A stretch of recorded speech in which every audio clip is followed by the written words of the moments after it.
Hello friends, स्वागत है आप सभी का विज्ञान वृक्ष के ऑनलाइन प्लेटफॉर्म पर। आज हम डिस्कस करने वाले हैं यहाँ पे ऑर्गेनिक केमिस्ट्री को। अगर आप CSIR नेट और गेट के लिए प्रिपेयर करना चाहते हैं तो उसको प्रिपेयर करने का एक सही ऑर्डर यहाँ पे क्या रहेगा और कैसे हमें टॉपिक्स को यहाँ पे सेलेक्ट करना है, मतलब किस ऑर्डर में यहाँ पे सेलेक्ट करना है और क्या नोट्स उनके लिए सफिशियंट हैं, क्या हमें बुक्स पे डायरेक्ट जाना चाहिए। तो ये सारी चीज़ें हम यहाँ पे डिस्कस करेंगे। ठीक है, ये एक ओवरव्यू है कि हम यहाँ पे क्या क्या डिस्कस करेंगे। कि हमें देखिए, सबसे पहले मैं आपको यहाँ पे बताऊंगा कि जैसी आपकी प्रिपरेशन जर्नी स्टार्ट होती है ना, तो वहाँ पे क्या डूज होते हैं और क्या डोंट्स होते हैं। ठीक है, कि हमें क्या करना चाहिए और क्या नहीं करना चाहिए। उसके बाद देखिए सिलेबस डिस्कशन, और ये जो आपकी सेकेंडरी थिंग है, देखिए सिलेबस डिस्कशन और टॉपिक्स को कैसे कवर किया जाए इफेक्टिवली, ये मैं आपके साथ यहाँ पे डिस्कस करूंगा। और लास्ट में हम यहाँ पे डिस्कस करेंगे बुक्स और नोट्स में हमें पहले प्रायोरिटी किसको देनी चाहिए। ठीक है, तो अब ध्यान से देखिए भाई, यहाँ पे सबसे पहले मैं आपको बताता हूँ कि आपको क्या क्या नहीं करना है और क्या क्या यहाँ पे करना है। तो सबसे जो प्राइमरी थिंग है आपकी, यहाँ पे आपको अपनी जो सोर्सेज हैं जहां से आप पढ़ने वाले हो, तो उनको बहुत डाइवर्सिफाई नहीं करना है। मतलब आपने क्या किया भाई, यहाँ से कुछ पढ़ा विज्ञान वृक्ष से और उसके बाद कहीं दूसरी जगह आप चले गए, या आप कहीं और पढ़ रहे हैं और उसके बाद विज्ञान वृक्ष में आ रहे हो। तो होता क्या है ना, देखिए कोचिंग्स का जो मटेरियल होता है वो क्या रहता है भाई, 80 मतलब 70 to 80% कॉमन रहता है। और आप एक ही चीज को बार बार पढ़ने में यहाँ पे बहुत टाइम वेस्ट कर देते हो और मिलती है आपको नई चीजें सिर्फ एक या दो। तो वो आपका क्या होता है भाई, वहाँ पे वेस्ट ऑफ टाइम होता है। इसलिए मैं बोलता हूँ आपसे यहाँ पे कि आप अपने जो सोर्सेज हैं उनको यहाँ पे बहुत ज्यादा डाइवर्सिफाई मत कीजिए। सोर्सेज पे कन्वर्ज मतलब सोर्सेज को कन्वर्ज करना सीखिए। ठीक है, उसके बाद ध्यान से देखिए, सबसे इंपॉर्टेंट चीज जो रहती है आपकी, कि आपको ना किसी भी बुक वगैरह पे मूव करने से पहले अपना जो सिलेबस कंप्लीशन है, सिलेबस कंप्लीशन आपकी मतलब किसी भी कोई भी आपको एग्जाम देना है तो उसके लिए मोस्ट इंपॉर्टेंट क्या रहता है भाई, पर्सपेक्टिव रहता है। अगर आपका मतलब सिलेबस कंप्लीट नहीं होगा ना, तो आपको कई क्वेश्चन ऐसे होंगे जिनमें आपको मतलब आइडिया नहीं लग पाएगा कि ये चीज कहाँ से आ रही है।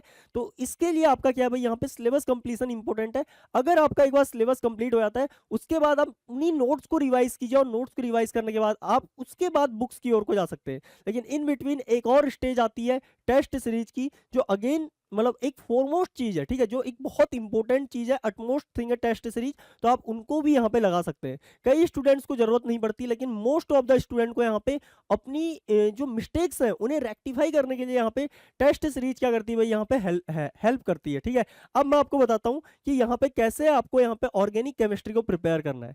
तो ध्यान से देखिए भाई, यहाँ पे ऑर्गेनिक को ना मैंने 4 सेगमेंट्स में डिवाइड किया है, जिसमें पहला जो आपका सेगमेंट है ये कैरी करता है 2 टॉपिक्स को। ये 2 टॉपिक हैं जीओसी और स्टीरियो केमिस्ट्री। इनका वेटेज एग्जाम में एज सच आपको दिखेगा नहीं। ठीक है, यहाँ पे अगर आप नेट गेट की बात करोगे तो मतलब 10 नंबर की आती होगी मैक्सिमम इन दोनों से। ठीक है, उसके अलावा अगर आप जैम और गेट एग्जाम की बात करोगे तो मैक्सिमम 3 नंबर, उससे ज्यादा नहीं आता है।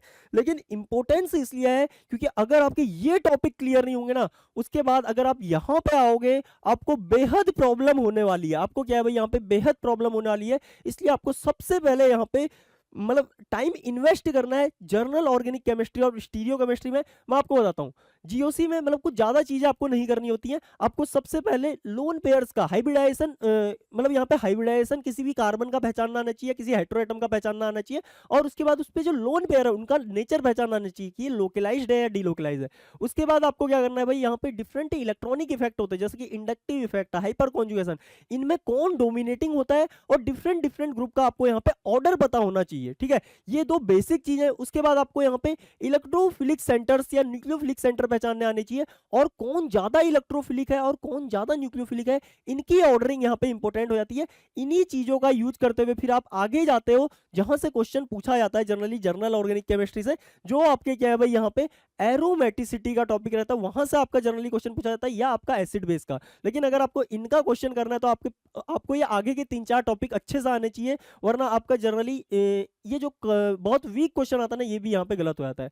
फिर आपको स्टीरियो केमिस्ट्री पे आना है। स्टीरियो केमिस्ट्री क्या है भाई, यहाँ पे बहुत इंपॉर्टेंट हो जाती है इन फर्दर टॉपिक्स के लिए अगेन, क्योंकि आप ना यहाँ पे कोई भी आंसर निकालोगे तो ऑप्शन में आपको क्या मिलेंगे भाई, 4 के 4 एक दूसरे के स्टीरियो आइसोमर होंगे। तो आपको स्टीरियो केमिस्ट्री में देखिए सबसे पहले क्या करना होता है, आपको मतलब डिफरेंट जो आपके प्रोजेक्शंस होते हैं, जैसे कि क्या है भाई, यहाँ पे फिशर प्रोजेक्शन है, या आपका क्या है यहाँ पे न्यूमैन प्रोजेक्शन है। तो इन सबको आपस में कन्वर्ट कैसे करना है, वेजडेस को न्यूमैन में कैसे करना है, न्यूमैन को वेजडेस में कैसे करना है, मतलब आपका फिशर में कैसे कन्वर्ट करना है, ये सारी चीजें बहुत इंपॉर्टेंट हो जाती हैं। इसलिए और ये चीज आपको कोई पढ़ाएगा नहीं, आपको मतलब प्रैक्टिस कर करके लानी होगी अपने अंदर, ठीक है, क्योंकि हम यहाँ पे क्या करेंगे, इतना ज्यादा टाइम इस चीज में दे नहीं पाएंगे यहाँ पे।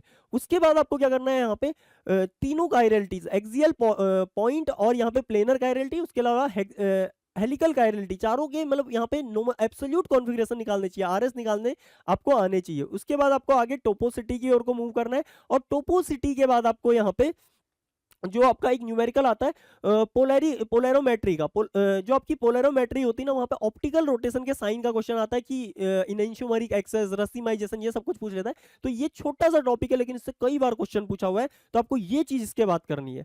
और लास्ट में आपको जाना है कन्फर्मेशनल एनालिसिस में, और कन्फर्मेशनल एनालिसिस से आपके बहुत सारे मतलब आप जब उनका इफेक्ट देखोगे ना आगे रिएक्टिविटी वगैरह में, तो वो सारी चीजें आपके साथ यहाँ पे डिस्कस की जाती है स्टीरियो केमिस्ट्री में। फिर आपको जैसी आपकी ये चीजें क्लियर होती है ना, आपको क्या करना है, इनका टेस्ट वगैरह देना है।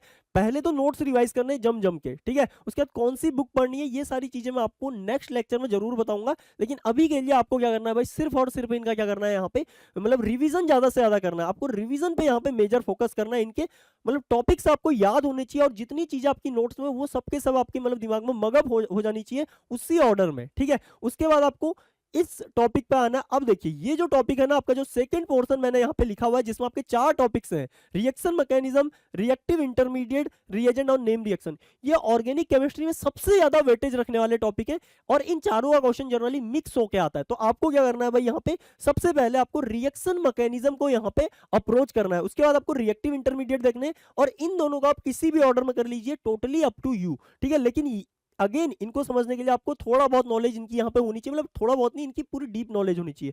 उसके बाद देखिए रिएक्शन मैकेनिज्म में कुछ अगर आप सिलेबस देखोगे तो काफी ब्रॉड सिलेबस है रिएक्शन मैकेनिज्म का, लेकिन क्वेश्चन जनरली कहाँ से पूछा जाता है, kinetic isotope effect, hamate equation, उसके अलावा आपकी सब्स्टिट्यूशन रिएक्शन, एलिमिनेशन रिएक्शन, और थोड़ा बहुत नेबरिंग ग्रुप पार्टिसिपेशन, ठीक है। तो ये 5 टॉपिक क्या है भाई रिएक्शन मैकेनिज्म के, बहुत इंपॉर्टेंट यहाँ पे सब टॉपिक्स हैं, इनको आपको यहाँ पे अच्छे से कवर करके चलना, ठीक है। तो आप इस चीज को यहाँ पे देख सकते हो। अगेन इंटरमीडिएट तो आपके 5 तरीके हैं, वो पांचों के पांचों आपको सही से करना है, जो अभी थोड़ी देर में मैं आपके साथ डिस्कस करूंगा, ठीक है। अब इसके बाद देखिए ये जो टॉपिक है, ये मतलब इसका ज्यादा ऑर्गेनिक से लेना देना वैसे है नहीं, अगर मैं सही मायने में बात करूं। आपको अगर थोड़ा बहुत आइडिया कि कौन सा इलेक्ट्रोफाइल होता है, कौन सा न्यूक्लियोफाइल होता है, तो आप हेट्रोसाइक्लिक तो इजीली कर सकते हो। बायोमोलिक्यूल टोटली इंडिपेंडेंट टॉपिक है, काफी छोटा टॉपिक है, और इससे जनरली मार्क्स खेलना काफी आसान रहता है।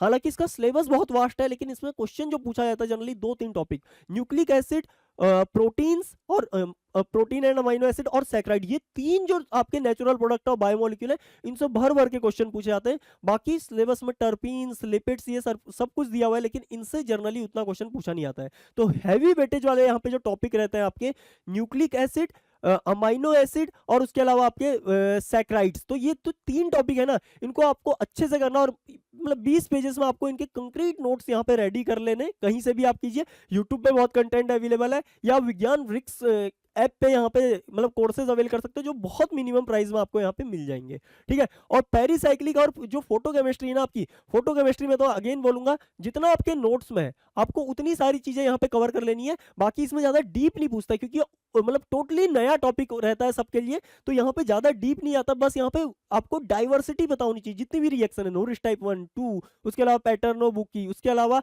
जो फोटो ऑक्सीडेशन है, बार्टन ऑक्सीडेशन, ये सब कुछ आपको यहाँ पे मतलब इनका आइडिया होना चाहिए कि कैसे रिएक्शन जाती है। जैसे अगर आपको इसका सबस्ट्रेट पता चल गया, तो सीधे ही आप इसका आंसर वहां पे बहुत इजीली कर लोगे।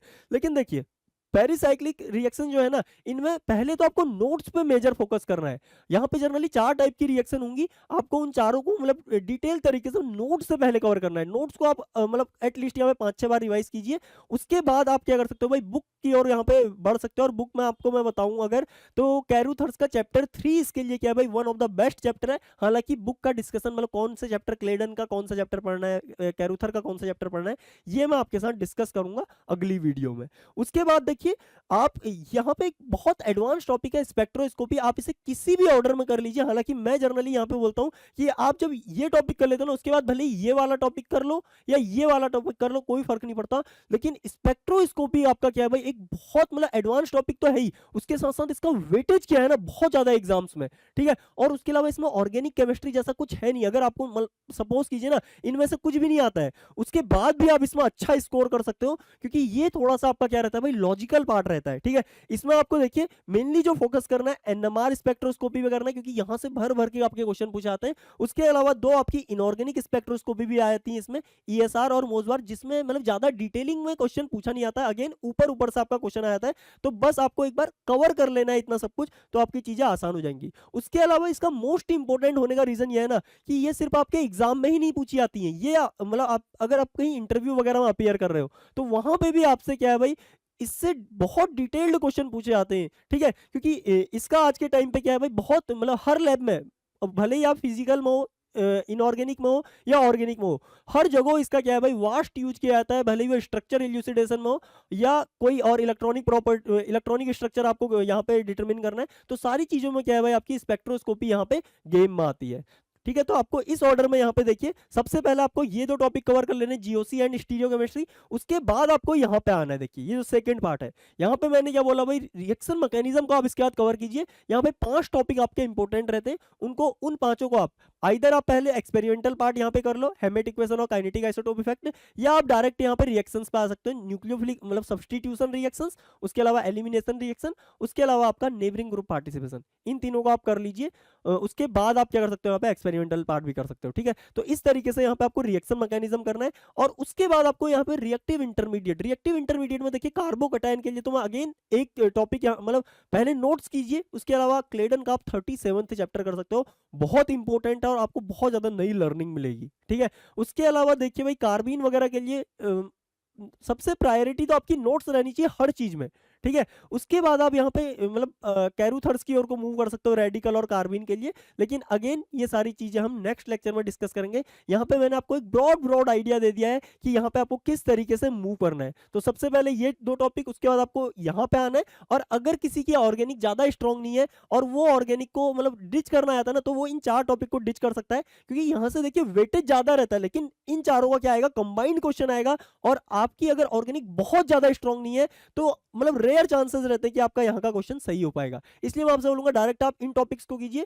यहाँ पे ये टॉपिक नए रहते हैं और इनमें एज सच कोई ज्यादा ऑर्गेनिक वाला वो रहता नहीं है, ठीक है। ऑर्गेनिक वाला मतलब ज्यादा इफेक्ट रहता नहीं है आपको, मतलब ये सारी चीजें नहीं करनी है। उसके अलावा ये थोड़ा सा ना लॉजिकल टाइप की है, ठीक है, तो इनका आपको ईजी एक्सप्लेनेशन मिल जाता है, आप इनको ईजिली अप्रोच भी कर सकते हो। उसके बाद आपको यहाँ पे स्पेक्ट्रोस्कोपी कर लेनी है। अगेन इनऑर्गेनिक, ऑर्गेनिक, फिजिकल, कहीं पे भी आप जा रहे हो, कहीं पे पीएचडी में अपेयर हो रहे हो, इंटरव्यू में अपेयर हो रहे हो, किसी भी पीएचडी इंटरव्यू या जॉब इंटरव्यू, वहां पे हर जगह इसका क्या रहता है भाई, बहुत वेटेज रहता है एग्जाम्स के साथ साथ, ठीक है। तो यहीं पे मैं क्या करता हूँ भाई, आज का ये जो सेशन है अपना डिस्कशन वाला एंड करता हूँ। कोई भी अगर आपको क्वेरी आती है तो आप कमेंट बॉक्स में डाल सकते हो। और अगर अभी तक आपने विज्ञान वृक्ष को सब्सक्राइब नहीं किया है तो उसको सब्सक्राइब जरूर करें। Okay, bye.